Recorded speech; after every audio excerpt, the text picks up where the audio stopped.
السلام عليكم ورحمة الله وبركاته.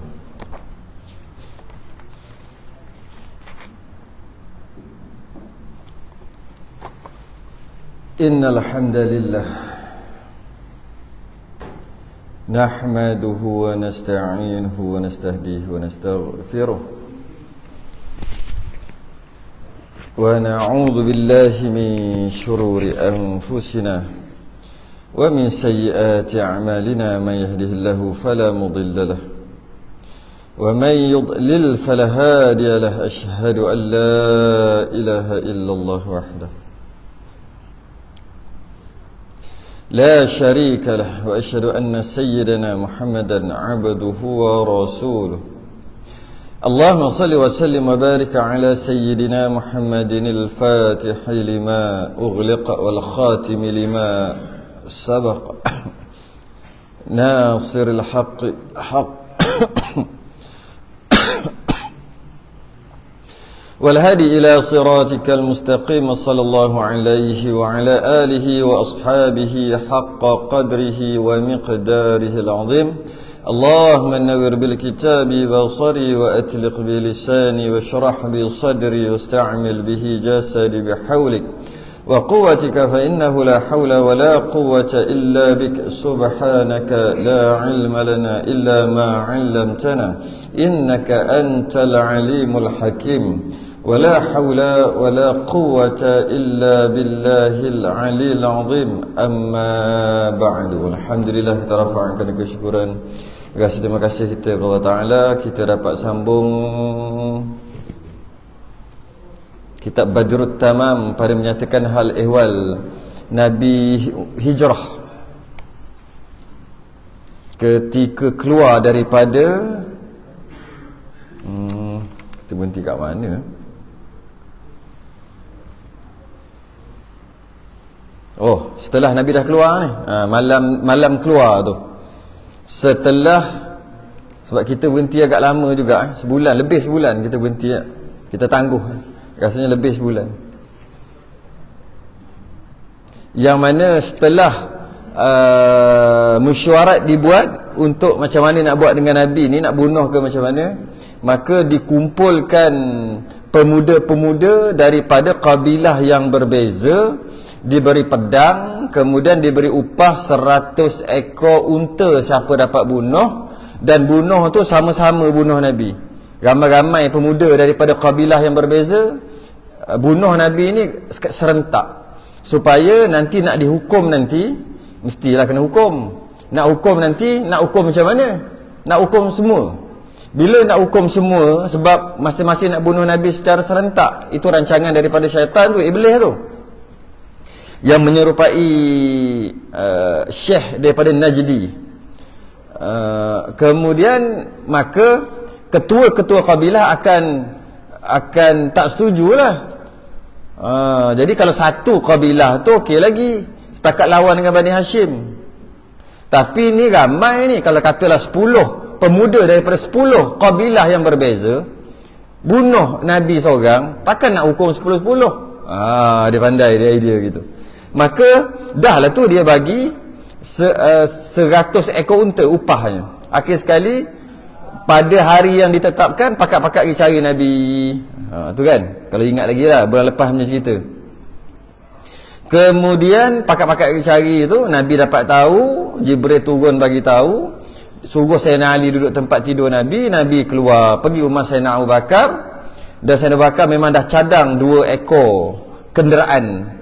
2 ekor kenderaan pergi ke rumah Abu Bakar. Nabi naik seekor, Sayyidina Abu Bakar naik seekor. Kemudian masa tu ada Aisyah ada, dan saudara tu kakak dia Asma, anak Sayyidina Abu Bakar pun ada. Maka keluarlah dia. Sayyidina Abu Bakar kata, ambillah salah satu kenderaan untuk Nabi naik. Maka naiklah. Kita berhenti kat situ. Yang mana unta yang Nabi ambil untuk tunggang ketika nak mula hijrah ni, hidup dia sehingga zaman khilafah Sayyidina Abu Bakar As-Siddiq, baru mati unta tadi. Maka berbekal keduanya daripada rumah Abi Bakr. Maka bawa bekal sikit, keluarlah daripada rumah Abu Bakar. Nabi hijrah keluar daripada rumah Sayyidina Abu Bakar. Kita berhenti kat situ. Muka surat 20 tu kalau Jawi. Qala al-musannif rahimahullah ta'ala, sambung lagi cerita dia. Dan keluar daripadanya pada malam Jumaat. Masa keluar-keluar tu, malam Jumaat. Mana hari Khamis malam Jumaat lah. Malam Jumaat selepas waktu Isyak. Pada malam Jumaat selepas pada waktu Isyak. Keluarlah Nabi daripada rumah dia pergi rumah Sayyidina Abu Bakar, bermula hijrah daripada rumah Sayyidina Abu Bakar. Maka sampai keduanya kepada gua Bukit Sur. Jalan pada malam. Malam tu juga sampai Bukit Sur. Baru ni saya sempatlah pergi tengok Bukit Sur tu. Tinggi rupanya. Ingat kan rendah? Bukit Sur ni tinggi. Gua tu duduk dekat atas tu, lagilah tinggi. Tak larat kita tengok, tak larat nak naik. Tinggi. Maka Nabi berjalan daripada rumah Sayyidina Abu Bakar As-Siddiq ke Bukit Sur pada malam Jumaat dan sampai malam itu juga. Maknanya sampai itu tengah malam lah, kita sampai tengah malam. Maka diam keduanya, duduklah Nabi dan Sayyidina Abu Bakar tadi di dalamnya, dalam gua Bukit Sur tadi tu. Pada malam itu, duduk malam tu, ada singgah situ. Memang Nabi rancang pun. Ini bukan tak rancang, bukan pergi berjalan tengok ada bukit lah, kita duduk kat bukit ni dulu bukan. Nabi memang rancang gitu. Malah Nabi nak jumpa beberapa orang di situ. Nanti dia akan sebut di cerita. Memang Nabi rancang nak pergi situ. Nabi dah rancang daripada rumah Sayyidina Abu Bakar pergi ke Gua Sur, lepas tu pergi sini. Nabi dah rancang. Jalan Nabi bukan straight daripada Mekah ke Madinah untuk hijrah. Bukan straight gitu, jalan biasa, jalan highway, bukan. Jalan dia gini. Kona jalan dia. Nabi dah rancang. Nak duduk sini berapa lama,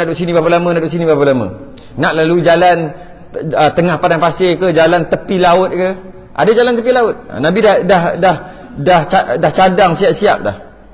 Maka diam keduanya, duduk tinggallah keduanya, Nabi dan Sayyidina Abu Bakar tadi di dalam gua tadi tu, Gua Sur tadi, pada malam itu. Pada malam itulah, malam Jumaat itu juga. Dan malam Sabtu, esokkan hari itu duduk lagi. Dan malam Ahad, esokkan malam tu duduk lagi. Mana 3 malam lah. Malam Khamis, malam Jumaat sehingga ke malam Sabtu, malam Sabtu hingga ke malam Ahad. Kalau tengok malam ada 3 lah. Jadi malam Jumaat, malam Sabtu, malam Ahad, 3 malam duduk kat situ. Dan memang Nabi rancang nak duduk 3 hari kat situ, 3 malam kat situ. Dan keluar keduanya daripadanya, keluar kedua-dua orang tadi, Nabi dengan Sayyidina Abu Bakar tadi, daripada gua malam Isnin. Maknanya malam Jumaat ada dekat Gua Sur, malam Sabtu masih lagi Gua Sur, malam Ahad Gua Sur, malam Isnin keluar. Malam Isnin keluar. Dan masuk keduanya akan Madinah Al-Munawwarah. Dia cakap secara ringkas ni, jalan sampai ke Madinah pada hari Isnin. Maka adalah masa musafir keduanya 8 hari. Malam Jumaat, mana hari Jumaat lah malam tu. Jumaat, Sabtu, Ahad, Isnin, Selasa. Macam mana tu? Rabu, Khamis. Maka adalah masa musafir 8 hari. Perjalanan tu 8 hari. Sampai Madinah pada hari Isnin. Tak termasuk hari-hari yang singgah tu. Ada Nabi-Nabi singgah. Dan ni nak cerita 8 hari ni macam mana. Campur 3, 8 campur 3, 11 lah. Sebab dah duduk dalam tu 3. Keluar lepas pada tu 8 hari lagi. 3 jadi 11. Dan diriwayatkan bahawa Abu Bakar As-Siddiq tatkala keluar ia serta Rasulullah sallallahu alaihi wasallam, hal keadaannya berhadap ni menuju kepada gua Jabal Sur, kepada gua Bukit Sur tadi tu. Jadilah ia sekali berjalan di hadapannya, depan Nabi, dan sekali berjalan di belakangnya, dan sekali di kanannya, dan sekali di kirinya. Nabi jalan direct pergi ke Gua Sur terus, dah tahu itu tujuan. Tapi Sayyidina Abu Bakar dia pelik sikit. Kejap duduk depan, kejap duduk belakang, kejap duduk kiri, kejap duduk kanan. Dia tak sedap duduk. Dalam jalan tu sedar, kejap depan. Lepas tu dia duduk slow pula, duduk belakang Nabi pula. Lepas tu duduk kiri Nabi, duduk kanan Nabi. Kenapa nak Sayyidina Abu Bakar buat macam ni? Kerana takut ada orang menanti dan mengintai dan menurut tu ikutlah. Dia risau, takut nanti ada orang yang memang dah tahu jalan tu ke, nak ambush, dan takut juga ada orang intai. Mungkin ada orang ikut. Jadi kejap ke sana, kejap. Waktu tu kalau tengok Sayyidina Abu Bakar dengan putih janggutnya macam syekh, macam orang tua. Dan Nabi nampak waktu tu macam pemuda. Macam pemuda. Jadi orang tak berapa perasan. Orang tua keluar dengan pemuda, mungkin anak dia kot. Ada gitu je nampak daripada jauh. Tapi tetap Sayyidina Abu Bakar risau. Mesti ada takut ada orang. Kejap jalan kat kanan. Entah ada orang kat depan kot. Nabi jalan dulu. Kalau apa-apa lah aku yang kena dulu. Entah ada orang ikut kat belakang kot. Nabi duduk belakang pula. Tak sedap duduk Sayyidina Abu Bakar. Dan adalah Nabi SAW berjalan dengan ketiadaan kasut. Nabi tak pakai kasut. Nabi berjalan tak pakai kasut. Tujuannya nak bagi mengurangkan kesan tu, supaya nanti orang tak boleh nak jejak. Kurangkan sikit. Kalau pakai kasut ni senang sikit kesan dia tu. Sebab tu juga Sayyidina Abu Bakar duduk kat belakang. Dia nak padam tapak kaki Nabi. Kejap kat depan, kejap kat tepi. Maka Nabi tak pakai kasut. Maka menanggungkan dia oleh Abu Bakar hingga sampai kepada gua. Sayyidina Abu Bakar pegang kasut Nabi sampai ke gua. Nabi tak pakai. Maka tatkala hendak masuk gua, bila nak masuk gua dah sampai gua Sur, maka masuk Abu Bakar dahulu daripada Nabi. Macam tu lah selalu pun Sayyidina Abu Bakar ni. Dia lebih masuk dahulu daripada Nabi, supaya kalau apa-apa dia kena dulu. Sayangnya Sayyidina Abu Bakar dekat Nabi ni. Maka jadilah ia meraba-raba dengan tangannya. Masuk-masuk gelap, meraba-raba lah, kan malam. Pada segala penjuru gua dalam kelam. Dalam gelap tu dia raba, takut ada apa-apa. Kerana takut umpama ular, takut ada ular. Dan kala, takut ada kala jengking. Kalau kena, Sayyidina Abu Bakar kena dulu. Tu yang dia masuk dulu. Yang menyakiti akan Rasulullah, dia takut Nabi sakit. Maka tiada didapatnya akan suatu, bila dah clear kat dalam tu, tak ada apa-apa, maka masuk Nabi padanya. Baru dia panggil Nabi masuk, bila dah selamat kat dalam tu, dalam gua Sur tu. Dan diriwayatkan bahawa Abu Bakar mengoyak ia akan bajunya. Masuk-masuk, Sayyidina Abu Bakar tengok ada lubang-lubang, sikit-sikit lah ada lubang-lubang. Sayyidina Abu Bakar koyak baju dia, tutup lubang tu. Lubang dekat gua tu. Maka disumbatkan dengan dia akan beberapa lubang. Letak. Dan celah-celah batu di dalam gua itu. Kalau ada celah-celah, Sayyidina Abu Bakar letak daripada baju dia sendiri. Hingga tinggal lagi satu tempat. Dan padahal kainnya telah habis, sampai baju dia tak ada dah, habis, tak boleh koyak dah. Tapi ada satu je lubang lagi untuk ditutup. Maka menghantar ia akan tumitnya di atasnya. Dah tak tahu nak tutup apa, Sayyidina Abu Bakar tutup dengan tumit dia sendiri, lubang tadi tu. Ditutuplah dengan dia dengan tumit. Dan adalah Nabi pun mengantuk, Nabi tidur di atas ribanya. Di atas riba Sayyidina Abu Bakar. Dan kaki Sayyidina Abu Bakar pula, tumit dia tutup lubang yang satu lagi yang tak cukup tu. Maka jadilah ular dan kala yang di dalam lubang itu menggigit dan menyengat akan dia. Rupanya lubang-lubang tu, lubang ular ke, lubang kala ke, lubang lipan ke. Maka bila macam tu, kena gigit. Sayyidina Abu Bakar yang kena gigit. Dia tak tarik kaki dia tu. Kena pun kena lah. Maka jadilah ia mengeras akan dirinya. Kerak, sakit. Keras. Kalau dia tarik kaki, Nabi terjaga tidur. Keras. Dia kata apa-apa hal, biar dia kena, jangan Nabi kena. Maka jadilah ular dan kala yang di dalam lubang itu menggigit dan menyengat akan dia, akan Sayyidina Abu Bakar. Maka jadilah ia mengeras akan dirinya dan sabar ia. Tahan lah. Kerana takut jaga Rasulullah, takut Nabi jaga. Nabi tidur atas riba dia. Maka keluar air matanya. Sakit sampai terkeluar air mata.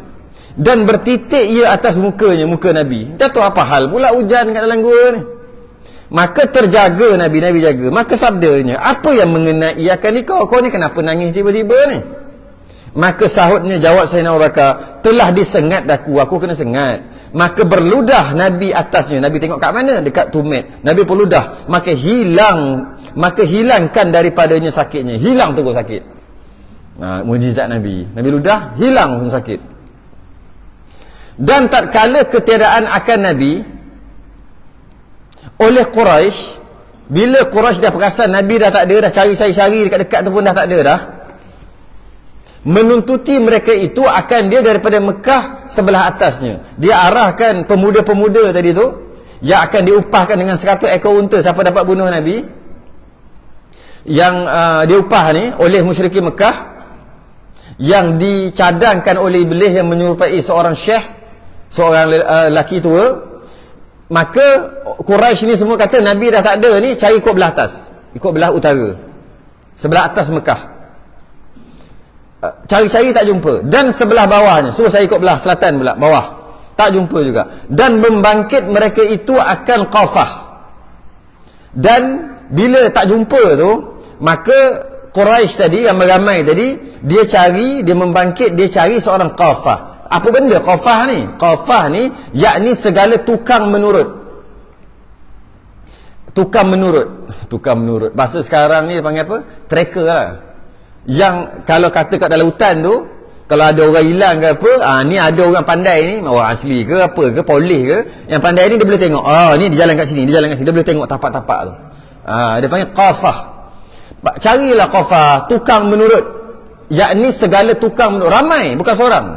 Tukang menurut yang lari-lari dengan dikenal bekas telapak kaki pada segala jalan. Dia tengok, ini kat sini ada serigala ni, kat sini ada binatang ni, ni ada orang lalu ni dah lama ni, 3 minggu lepas, dia boleh tahu. Memang kerja dia gitu. Memang ada pun orang ni, memang pakar. Dia boleh detect siapa yang lalu, berapa berat orang yang lalu ni, berapa kilogram dia, tinggi dia berapa, semua dia boleh daripada tapak kaki tu je. Dia pergi lalu kot jalan mana, semua dia tahu. Okay? Maka mendapat oleh Qaif yang menurut pada pihak jalan Jabal Thur. Dalam ramai itu seorang dia dapat, dia kata tapak kaki ada orang lalu, 2 orang. Dia lalu, bukan 2 orang, lebih 2 orang. Dia lalu jalan menuju ke jalan ini. Dia kata 2 orang, dia kata 2 orang menuju ke jalan ini. Jalan tu Jabal Sur. Maknanya terror ni, memang terror sungguh lah. Padahal dah padam tu. Mungkin ada yang tertinggal lah. Akan telapaknya di sana. Ikutlah. Ikut track, jumpa menghala ke Jabal Sur. Maka senantiasa diturutinya, diikut aja hingga putus demikian bekas itu di sisi Jabal Sur. Sampai dekat Jabal Sur, hilang jejak. Maka dia boleh tahulah kalau hilang jejak ni maknanya kat sini lah. Maknanya kat sini lah, orang yang dicari ni kat sini. Okay?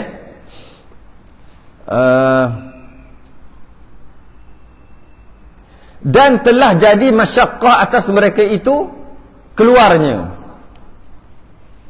Dan telah menjadi masyaqqah atas mereka itu keluarnya. Tapi bila dia tengok-tengok, bila dia kaji-kaji, kalau sampai kat Gua Sur ataupun Jabal Sur terputus, takkan dia naik dalam Jabal Sur.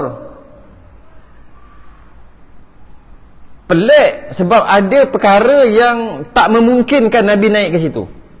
Tapi kesan tapak hingga ke situ. Tapi tak naik lagi ni, belum naik lagi. Adalah sebab nanti dia cerita kat bawah.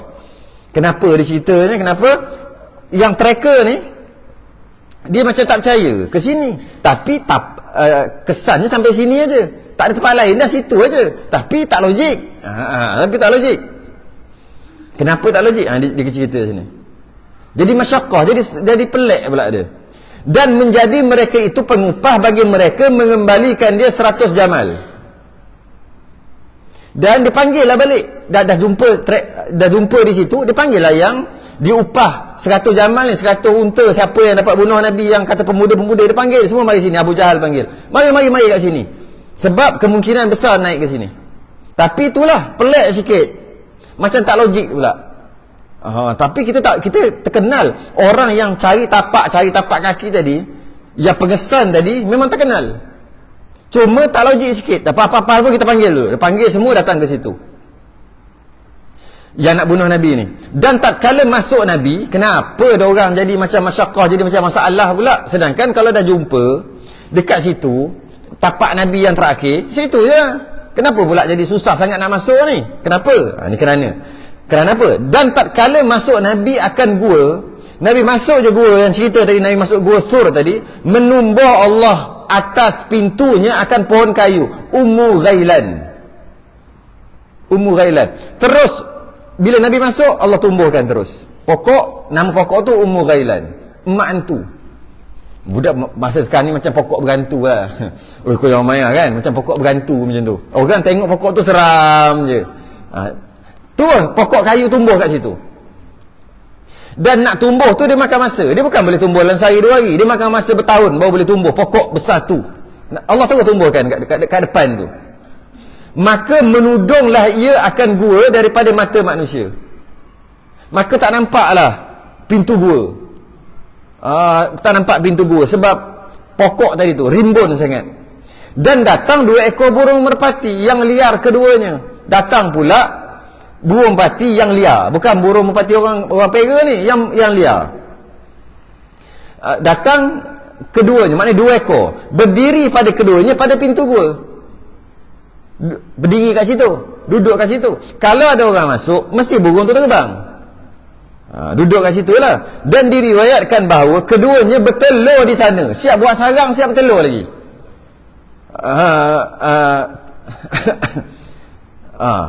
Burung tadi tu, burung merpati liar tadi, dekat pokok tu lah, area situ lah. Dan datang laba-laba, berbuat rumahnya sarang lah, rumah sarang laba-laba pada atas muka gua. Buat lagi sarang. Maka datanglah segala orang muda Quraisy yang kata pemuda yang nak bunuh Nabi ni, yang diupah ni, datang ramai-ramai dengan segala pedang mereka itu. Ramai-ramai nak bunuh Nabi ni, 1, 2, 3. Bila macam tu nanti masuk mahkamah, nanti kamu semua telah dijatuhkan hukuman kerana membunuh Nabi. Oleh kerana yang bunuh ni katalah 10 orang, sekali tetak ramai-ramai, maka kamu semua akan dihukum. Tapi kalau nak hukum bunuh juga, macam mana nak bunuh sedangkan 10 orang? Sepatutnya yang kalau lah seorang bunuh seorang, senang je bunuh balik orang yang bunuh ni. Ini 10 orang. Takkan nak potong sikit-sikit kot 10 orang. Tu waktu tu punya undang-undang lah. Maka kemungkinan besar akan dilepaskan mereka 10 orang apabila 10 orang ni akan bayar 100 ekor unta seorang. Satu kabilah akan bayar 100 ekor unta kepada Bani Hashim, keturunan Nabi. Maka senyap cerita, habis cerita. Sebab tu ramai-ramai datang nak bunuh ni. Dan mengintai setengah mereka itu, dah ramai-ramai datang ni, dia mengintai ke dalam gua, rintai gitu aja. Sebab macam tak logik. Maka tiada melihat ia. Tak nampak pun ada orang, gelak gelita. Dah ada pokok, dah lah ada sarang laba-laba. Dan dia tak nampak apa-apa kat dalam tu, melainkan 2 ekor burung merpati duduk. Dah memang bersarang, sarang pun nampak macam lama dah duduk. Siap bertelur, siap ram lagi, duduk kat situ. Maka mengetahui mereka itu bahawa tiada di dalam gua seseorang. Daripada tengok kau tu, tahu dah tak ada orang dalam gua ni. Dan berkata setengah mereka itu, setengah kata, masuk oleh kamu akan gua. Yang kata, yang tengok tu kata tak ada orang dalam, mana boleh, tak mungkin ada orang dalam ni, tak logik. Maka dia kata kat yang lain, engkau lah masuk dalam gua. Sebab apa? Dia tahu dah kalau aku masuk memang tak ada orang, tak logik ada orang dalam tu. Maka berkata Umayyah bin Khalaf, seseorang tu, salah seorang daripada orang ramai itu kata, dan apakah hajat kamu di dalam gua?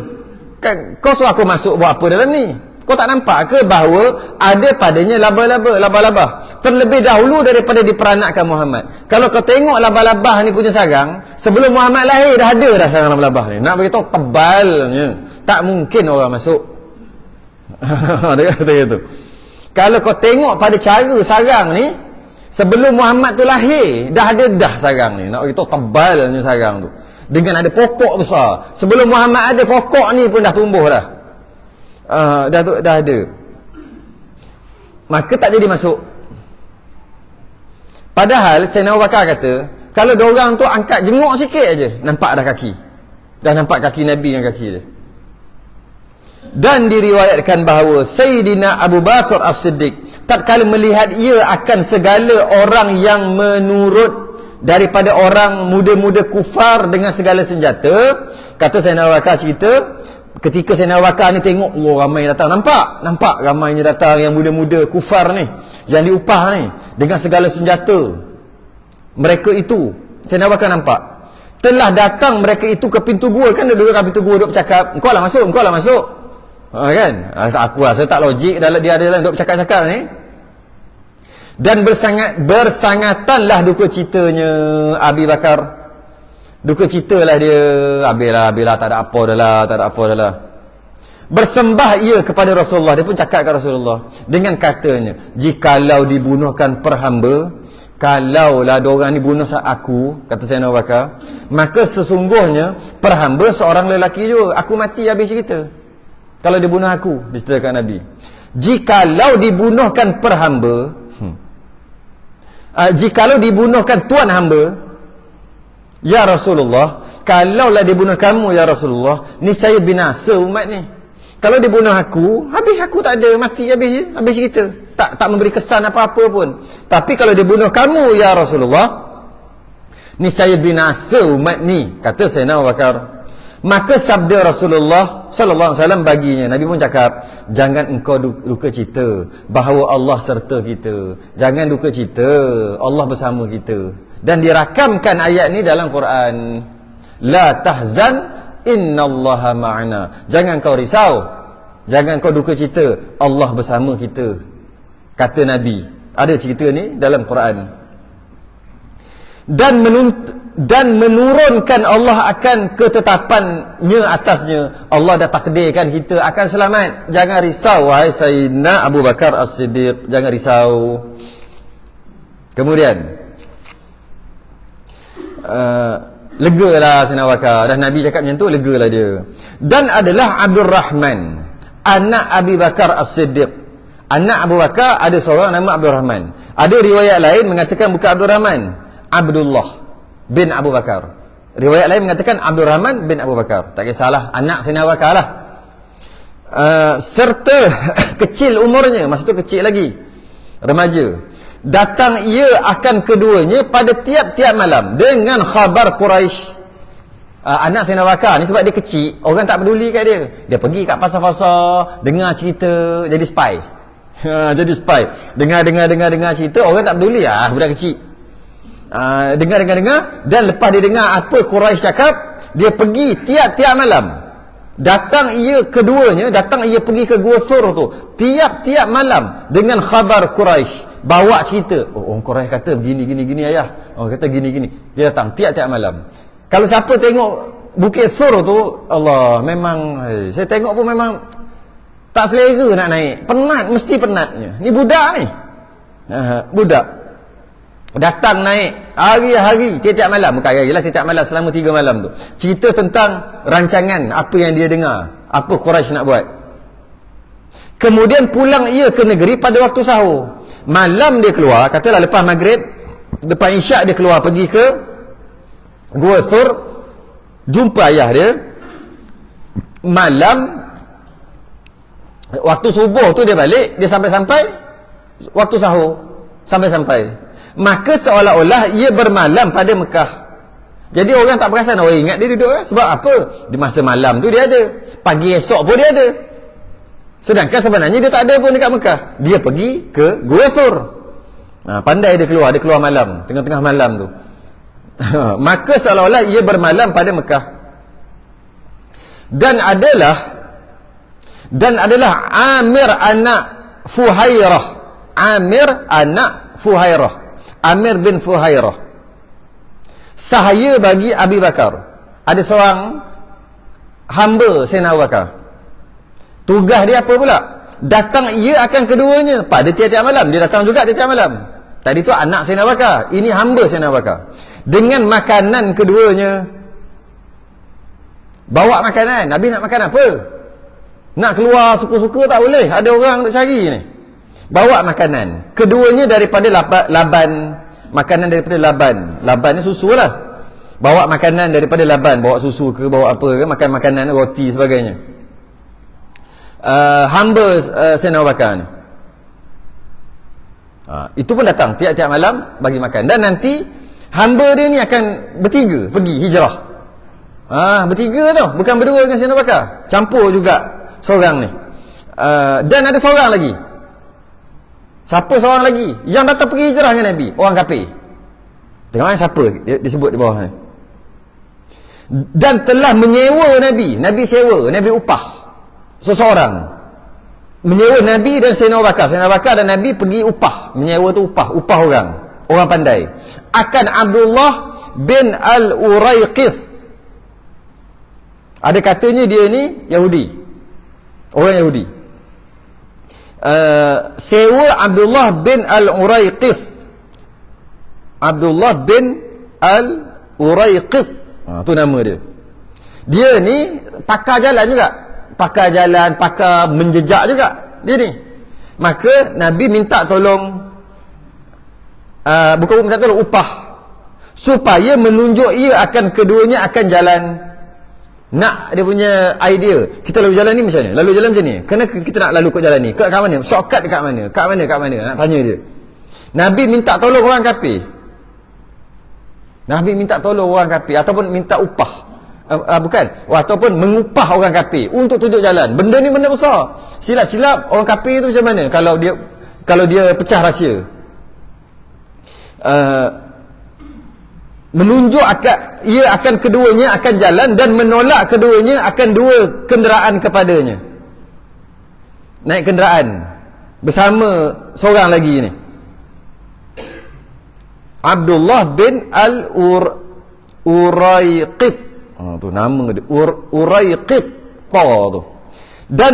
Dan berjanji keduanya akan dia pada gua Jabal Thur kemudian daripada 3 malam. So tu kata tadi, bukannya Nabi tak sengaja tidur dekat gua Thur, tak. Memang dia dah janji siap-siap masa dia nak bertolak tu. Dia janji dengan seorang ni, nanti malam ni, malam esok, malam lusa, setelah 3 malam engkau datang ke ke gua Thur. Maknanya ada orang tahu Nabi akan duduk di situ, tapi dia tak percaya rahsia walaupun dia orang kafir. Sebab dia kena dapat upah kan. Dah janji siap-siap dah. Kemudian selepas daripada 3 malam datang situ. Nabi lepas dah 3 malam, malam Jumaat hingga malam Sabtu, malam Sabtu hingga malam Ahad hingga malam Isnin. Keluar. Maka kemudian daripadanya datang ia akan keduanya, datang juga. Datanglah bila hari yang malam yang ditentukan tu, maka datanglah cari mana Nabi ni, sebab dah upah aku kan, upah.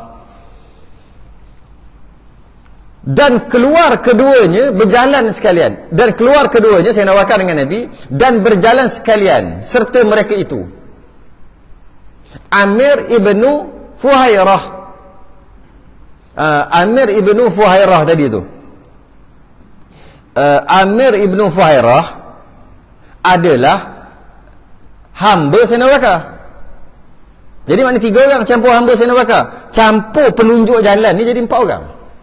4 orang keluar hijrah sebenarnya. Dan keluar keduanya dan berjalan sekaliannya serta mereka itu Amir ibnu Fuhairah.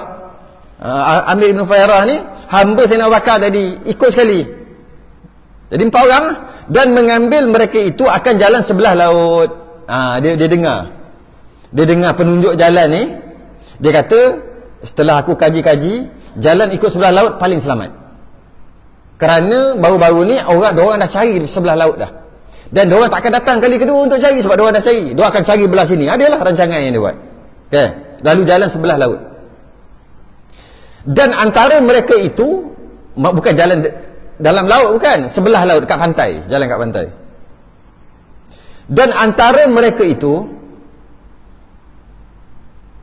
pada pertengahan jalan, tiba-tiba melintangi bagi mereka itu Suraqah ibnu Malik. Mari pula Suraqah ibnu Malik mari. Suraqah ibnu Malik ni menarik juga kisah dia ni. Dia pula tiba-tiba Suraqah ibnu Malik ni ada. Sebenarnya sebenarnya Abu Jahal dia dapat tahu daripada seseorang bahawasanya ada dua orang, seorang tua seorang muda, berjalan dekat area laut. Jadi Abu Jahal dia kata kita pernah cari dekat sini sehari dua lepas. Takkan kita nak cari sekali lagi di bahagian laut ni, di bahagian tepi pantai. Jadi dia arahkan anak buah dia ni Suraqah bin Malik ni. Suraqah bin Malik. Menarik cerita Suraqah bin Malik ni. Suraqah bin Malik ni akhir sekali dia masuk Islam. Nanti kita cerita lah kalau sempat ke. Okay. Suraqah bin Malik ni dia arahkan oleh Abu Jahal untuk pergi. Suraqah ni pun juga orang hebat juga. Hebat bawa kuda, hebat menjejak juga. Antara penjejak yang hebat juga. Kemudian bila dia suruh, tiba-tiba dia nampak dua orang. Suraqah nampak dua orang. Dia tengok, ya dah. Ini ya dah. Dia tahu dah memang Nabi.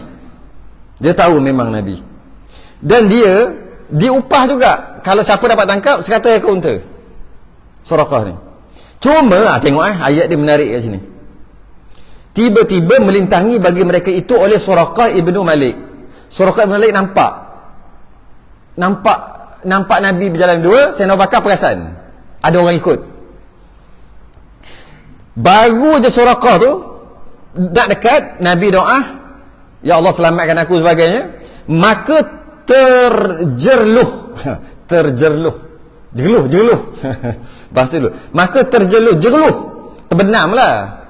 Macam ada pasir tapi jeruh, pijak-pijak masuk ke dalam sampai ke lutut. Jeruh. Dua kaki kudanya jatuhlah dia. Kaki kuda jeruh hingga kepada dua lutut. Padahal bumi itu bersangatan keras.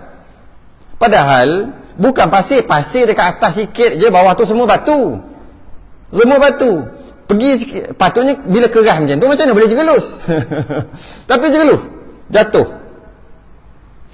Dia yang menarik ni. Apa yang menariknya, bila jeruh, dia bangun, dah dekat dah dengan Nabi. Jeruh, dia bangun, tarik balik kaki kuda tu, tarik, keluar kaki kuda tu, dia naik balik kuda dengan naik cepat-cepat lah, sebab Nabi makin jauh dah, kejar lagi, nak sampai dekat jeruh lagi.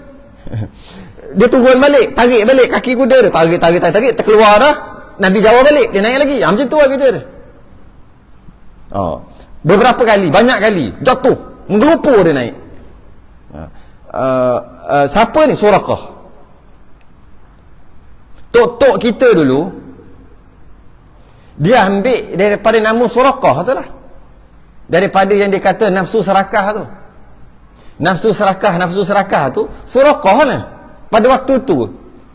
Sebab tok nenek kita dengar cerita, dia menyerap masuk ke dalam hati terus. Dia terus jadi bahasa dia. Nafsu serakah. Serakah ni Suraqah tu lah asalnya. Maksudnya apa? Macam mana? Cuba bayangkan apa yang terjadi dekat Suraqah bin Malik ni. Jatuh, bangun, pergi balik. Pergi nak buat jahat lah, nak bunuh, nak pegang Nabi, nak tangkap Nabi, nak buat jahat lah. Jatuh, menggelupur naik. Akan tu nafsu serakah tu. Nafsu serakah tu. Jatuh, menggelupur naik. Tarik, naik kuda balik, jatuh balik, naik balik, jatuh balik, naik balik, jatuh balik, naik balik. Akhir sekali, menggelupur kata. Macam tu. Akhir sekali, tok nenek kita dulu guna nafsu Suraqah. Sampai kat kita, nafsu serakah. Tu asal-usul serakah. Korang dapat juga satu tak? Apa ada mana-mana asal-usul serakah daripada Suraqah bin Malik. Jeluh masuk. Akhir sekali, maka menyeru ia akan mereka itu dengan aman. Okeylah, aku ngaku kalah. Aku kalah, kata Suraqah. Memang tak boleh buat apa dah. Aku tak boleh kejar aku mengaku kalah lah. Maksudnya, masuk mengaku kalah tu, kita bincang balik, kita bincang. maka menyuruh ia dengan aman. Kita bincang dengan aman. Maka terlepaslah ia. Maka terlepaslah Nabi. Cuma dia tak cerita apa yang amannya. Dia macam mana? Dia kautim dengan Nabi macam mana? Sebab dia ada perjanjian dengan Abu Jahal. Dan dia diupah oleh Abu Jahal. Dia ada perjanjian dengan Abu Jahal. Tiba-tiba dia tak jadi. Maksudnya dia buat perjanjian baru dengan Nabi. Cuma perjanjian baru tu tak dicerita dalam kisah ni. Mungkin dia kata akan memanjangkan kot. Bolehlah kita cerita sikit Suraqah ni. Suraqah ni, dia seorang yang daripada kabilah yang terkenal sebagai orang yang mahir dan cekap mencari jejak dekat padang pasir. Suraqah. Bukan dia. Kaum dia tu memang jenis terkenal. Termasuk dia lah. Kalau kata nak cari penjejak aja, cari kaum kabilah daripada Suraqah tadi tu. Suraqah ni dia pelik. Dia seorang penunggang yang handal. Bumi dipenuhi dengan batu-batuan yang keras, jeru juga. Maka dia tahu Nabi ni bukan orang biasa. Semua orang tahu Nabi bukan orang biasa, cuma tak nak beriman aja. Maka dia pun buat perjanjian baru. Malah bukan dia, Nabi yang buat perjanjian baru. Nabi yang buat perjanjian baru dengan dia. Buat rundingan baru.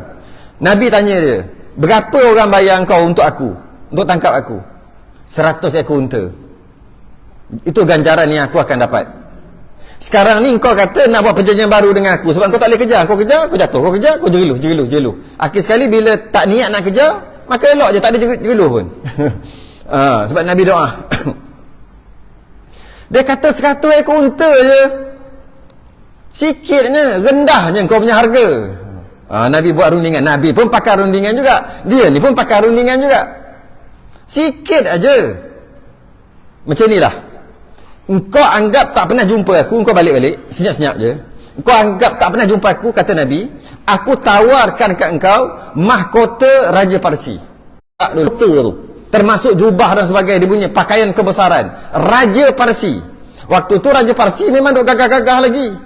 Waktu tu dia satu kerajaan yang besar. Rom, Parsi, termasuk kerajaan yang kuat. Waktu tu.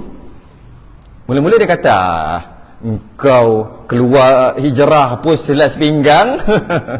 Tiba-tiba engkau nak bagi aku mahkota. Mana nak ambil mahkota tu yang raja nak pakai tu? Dah lah tu Parsi, yang mana di antara kerajaan yang kuat pada waktu itu Rom dan Parsi. Kau nak ambil macam mana nak bagi? Engkau pun selas pinggang, engkau pun lari daripada musyrikin Mekah, engkau pun dah nak kena tangkap dah. Nabi kata, Suraqah sangsi lah. Nabi kata apa? Kau kenal aku sejak kecil kan? Memang pun. Nabi orang Mekah. Pernah tak aku menipu? Pernah tak kalau aku kata, last kali aku tak buat apa yang kau kata? Aku janji, aku tak penuhi. Pernah tak selama kau kenal aku? Tak pernah. Memang pun. Al-Amin Nabi kan? Memang orang semua kenal Nabi. Lepas dia fikir, ya tak ya juga. Tak mungkin Nabi ni menipu. Akhir sekali, okeylah. Kalau macam tu, aku terima perjanjian baru. Aku buat macam tak pernah jumpa kau. Aku tak pernah jumpa kau. Tapi dia kata apa? Cakap aja tak boleh. Kena tulis. Zaman sekarang zaman tulis. Maka dia buat keluar kulit binatang. Maka tulislah atas tu. Yang ada riwayat mengatakan yang tulis tu hamba tadi tu. Hamba Sayyidina Abu Bakar yang tulis. Tulis, tak kisahlah hamba Sayyidina Abu Bakar tulis ke, Suraqah sendiri tulis ke, perjanjian. Tulis mengatakan keamanan, iaitu bahawasanya Suraqah akan aman daripada Nabi. Maksudnya Nabi tak buat apa-apa dekat dia. Apa-apa hal terjadi pun Nabi tak buat apa-apa dekat dia. Maksudnya Nabi menjamin keamanan dia, Suraqah, dan Nabi akan bagi dekat dia mahkota Raja Parsi. Waktu tu tak terfikir pun. Nak terfikir benda kerajaan Islam pun tak ada lagi, baru nak hijrah. Habis cerita tu. Suraqah simpan surat tu. Kemudian lama dah terjadinya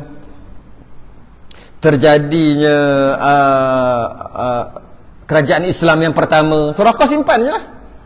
Sehingga satu peperangan Suraqah ni masuk Islam. Masuk Islam. Kemudian Nabi wafat. Tapi ingat Nabi janji nak bagi, tapi Nabi wafat. Dia pun dah masuk Islam, mungkin dia tak terfikir dah kot. Tapi ada lagi dah surat tu. Sehinggalah zaman Sayyidina Umar Al-Khattab. Selepas zaman Sayyidina Abu Bakar 2 tahun lebih, masuk zaman Sayyidina Umar Al-Khattab. Sayyidina Umar dan tenteranya berjaya mengalahkan dan menawan Parsi waktu tu. Harta rampasan banyak dapat, termasuklah mahkota Raja Parsi. Saya nak kata ini harta rampasan perang, kita kena bahagi-bahagikan. Mungkin yang ni boleh bawa pergi Baitul Mal ke apa. Nabi tengok akhir sekali, mahkota ni aku nak buat apa ni, kata. Nak cairkan, nak bagi sama-sama ke, nak letak Baitul Mal ke, nak buat apa mahkota ni. Suraqah waktu tu kan, masa tu dah jengok. Tengok. Akhir sekali nampak mahkota tu. Dia pun kata, mahkota tu aku yang punya. Dia kata, itu adalah milik aku. Apa hal pula kau mengaku ni Suraqah? Apa pula? Dia pun cerita. Ketika begini. Nabi dah janji nak bagi dekat aku. Aku pun dah macam terlupa dah. Dah masuk Islam dah masa tu, kafir lagi masih janji. Dah masuk Islam dah lupa dah pun. Tapi bila aku tengok, aku teringat. Dia cari balik, dia buat keluar. Ini perjanjian aku dengan Nabi. Bila macam tu, bila Sayyidina Umar baca, sahabat-sahabat semua baca, semua pakat-pakat nangis pada waktu tu. Dan dia berikan mahkota tadi dekat Suraqah, pemilik sebenar mahkota Raja Parsi. Dapatlah Suraqah pakai. Tapi ada riwayat mengatakan tak lama lepas tu dia dapat pakai, tak lama pun. Lepas lama pada tu Sayyidina Umar kata jangan pakai dah. Jangan pakai dah. Sebab dia macam pelik sikit kan. Tapi dia sempat pakai lah. Belagak lah pakai. Dia pakai lah. Sebab dia janji Nabi. Bukan setakat Nabi mati habis. Tidak. Nabi wafat, lepas tu habislah je. Tidak. Sehingga kan masa waktu Nabi hijrah tu, Nabi dah nampak dah bahawasanya akan menakluk waktu tu Parsi, akan mengalahkan Parsi pada waktu tu. Tapi bukan zaman Nabi, zaman Sayyidina Umar Al-Khattab. Tu sikit cerita Suraqah. Maka menyeru ia mereka itu dengan aman. Maka lepaslah lepas dah buat perjanjian tadi, lepaslah. Dan datang ia melintangi akan mereka itu memberi bekal. Maka tiada menerima mereka itu. 2 orang Nabi dengan Sayyidina Abu Bakar dan mereka tu ramai-ramai tadi, yang 3-4 orang tadi tu pergi hijrah tadi. Akhir sekali bila dah buat perjanjian, kita dah kawan lah, kata Suraqah, aku ada bekal, aku bagi bekal untuk kau dalam perjalanan. Nabi tak terima bekal tu. Maka tiada menerima mereka itu, tak terima. Tak apa. Engkau cuma menganggap tak pernah jumpa aku, cukup dengan perjanjian baru tadi tu. Maka bila Abu Jahal tanya, dia kata tak jumpa lah. Maka berkata mereka itu, sembunyi olehmu daripada kami. Nabi kata, kau jangan, aku tak nak tengok engkau pergilah, kita dah buat perjanjian baru. Maka kembali dia pun balik. Dan jadilah tiada berjumpa ia akan seseorang, melainkan dikembalikan akan dia. Dan masih dia patah balik tu, dia tak jumpa siapa-siapa. Suraqah patah balik, dia pun nak tengok takut-takut ada orang lain ke yang ikut kan. Tak ada, memang tak ada. Sampai ke Mekah, telah berkata, telah aku cubakan jalan ini, maka tiada aku dapat ke seseorang. Ada seorang dia jumpa juga, seorang duduk lalu jalan ni. Oi Suraqah, apa cerita? Aku dah lalu dah tadi, tak ada orang. Tak ada orang. Yang ni patah balik. Tak ada orang takkan kita nak pergi 2 kali buat apa? Aku dah lalu, aku balik daripada jalan ni, kata Suraqah. Maka lepaslah. Stop kat situ kot cerita ni. Dan jatuh pada jalannya beberapa ajaib, setengah daripadanya bahawa lalu mereka itu pada satu tempat yang bernama Qudaid. Ni panjang pula cerita. Cerita Nabi perah susu kambing, yang kambing tu waktu tu memang kurus sangat sebab waktu tu kemarau. Nabi minta izin, yang pegang je keluar banyak susu. Sedangkan kambing tu kambing yang sangat kurus. Di rumah seorang perempuan, Ummu Ma'bad Al-Khuza'iyah. Tu cerita akan datang, sambungan akan datang. Dan jatuh pada jalannya beberapa ajaib. Masa Nabi berjalan, lepas pada tu banyak berlaku perkara ajaib, perkara yang pelik. Apakah perkara pelik tu? Kita sambung akan datang. Dan jatuh pada jalannya beberapa ajaib. Akan datang lah. Dah berapa? 1, 2, 2 muka dah baca, cukup lah. Banyak-banyak nanti kan tak ingat pula cerita. Kita tangguh dulu. Ingat nafsu serakah tu ingat daripada Suraqah bin Malik. Dapat awal balik yang tu cukup lah. Yang lain tak ingat. Ingat Suraqah dengan yang serakah. Jadilah. Sudah yang tasbih kafarah dan surat subhanakallahumma hamdik asyhadu an la astaghfiruka wa atubu ilaik. Bismillahirrahmanirrahim. Insana lafi khusr illa alladhina amanu wa 'amilus salihati wa tawassaw. Assalamualaikum warahmatullahi wabarakatuh.